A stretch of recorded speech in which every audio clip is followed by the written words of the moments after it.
Every force in the universe eventually creates its own opposite.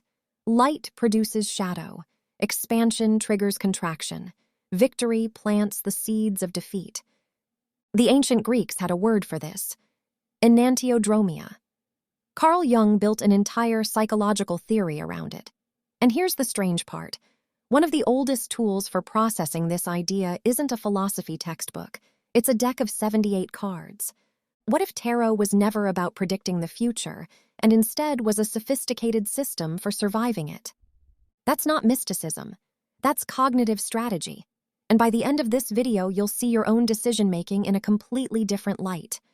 Let's get something out of the way. When most people hear tarot, they picture carnival tents and vague predictions. That's not what we're talking about.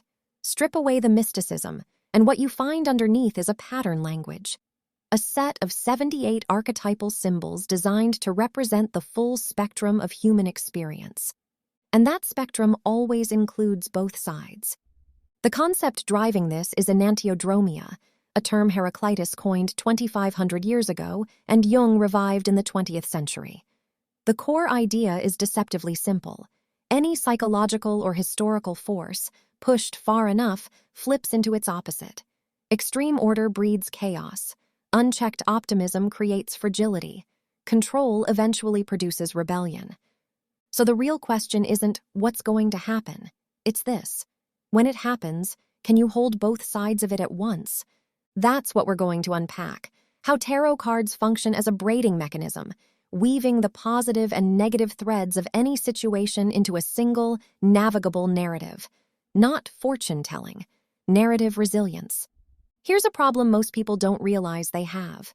When something happens to you, a job offer, a breakup, a market crash, a windfall, your brain wants to categorize it: good or bad, win or lose, threat or opportunity.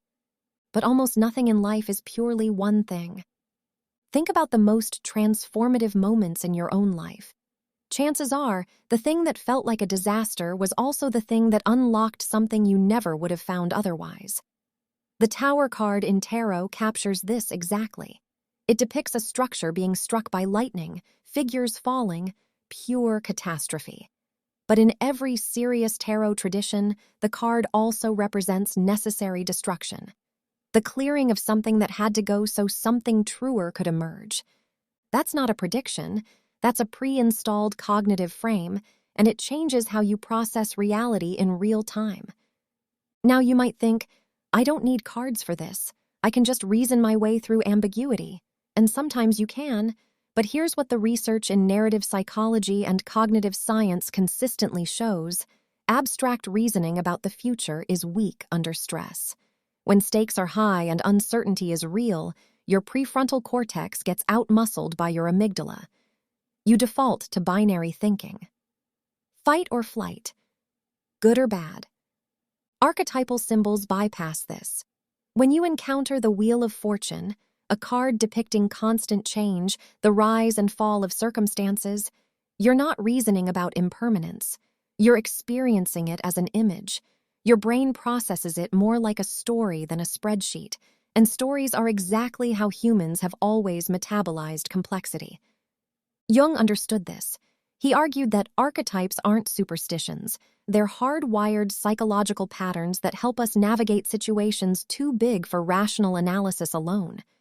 Tarot is essentially a portable library of those patterns.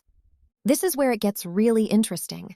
Most people think a tarot reading gives you an answer. It doesn't. What it gives you is a braid. Here's what that means. When you lay 3 cards in a simple past, present, future spread, you're not getting 3 isolated data points.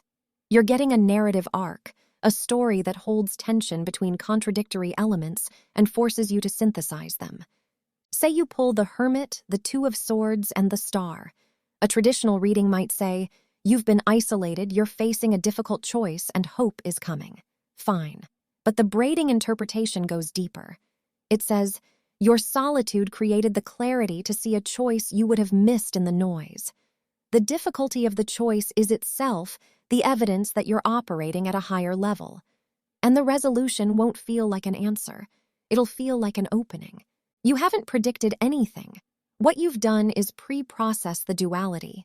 You've built a mental model that can hold both the pain and the possibility before either one arrives. That's not fortune-telling, that's strategic preparation. If you work in strategic foresight, this should sound familiar. Scenario planning does exactly the same thing. It doesn't predict the future, it builds multiple narratives so decision-makers aren't paralyzed when reality arrives. The best strategists don't bet on one outcome. They build cognitive readiness across a range of them. Tarot does this at the personal level. Each card is a scenario archetype.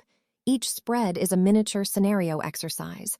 And the act of interpretation, of sitting with ambiguous symbols and forcing yourself to find meaning, is a rehearsal for exactly the kind of sense-making you'll need when real life hands you something that doesn't fit into a neat category. Remember that concept from the opening? Enantiodromia. Every force breeds its opposite. If you've already practiced holding both sides of an outcome through symbolic narrative, you don't freeze when the reversal comes. You've already braided it. When you connect all of this, something becomes clear. Tarot isn't a tool for knowing the future. It's a tool for being ready for it. Enantiodromia tells us that no event is one-sided. Every gain contains a loss. Every crisis contains a doorway. But knowing that intellectually doesn't help you when you're in the middle of it. What helps is having rehearsed the synthesis, having already braided the positive and negative threads before they arrive. That's the real function these 78 symbols serve, not divination, narrative resilience, the ability to encounter complexity, ambiguity, and reversal, and instead of breaking, to weave a story you can move through. And that's a skill anyone can build, with or without the cards. Here's your signpost for whether this framework is working. The next time something happens that feels unambiguously good or unambiguously bad, notice whether you pause. Notice whether your mind automatically reaches for the other side, the shadow in the light or the opening in the catastrophe. If it does, you've internalized enantiodromia. The cards were just the teacher. There's one more layer here that most people miss. If every force produces its opposite, then the act of preparing for the future also changes the future you're preparing for. The person who has braided their expectations, who can hold both the threat and the gift, doesn't just survive disruption better, they respond to it differently. They make different choices, which means they create a different outcome. Fortune-telling assumes the future is fixed, and you're just peeking at the script. Narrative resilience assumes the future is fluid, and you're one of its authors. The cards don't show you what's coming. They show you who you could become when it arrives. Which side of that do you come down on? Are the cards a mirror or a map,